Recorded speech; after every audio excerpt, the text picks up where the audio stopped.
Hey friends, I love these utensil containers that I've made and I want some more. So here's how to make them.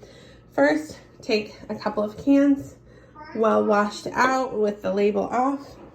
Print off the print that you want. Warm up your laminator. You'll need some tape and some scissors. I'm going to measure how tall the can is. I'm going to cut the paper right along there to fit. Okay, so there's the piece right there. Now I'm gonna cut one out for this can. All right, so I cut out this piece for this can. Okay, now I have them in the lamination paper and the laminator is heated up, so I'm going to laminate them.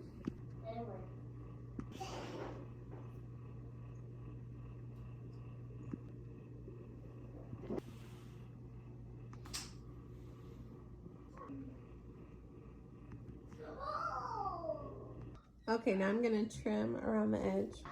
Okay, I'm gonna throw this away. I taped it on there. Okay, so now it's on. I'm gonna tape the top so that it won't have a sharp edge. Okay, now the top is taped. Ready to do the next one. Okay, I taped it on. I taped it the rest of the way. And I taped the top.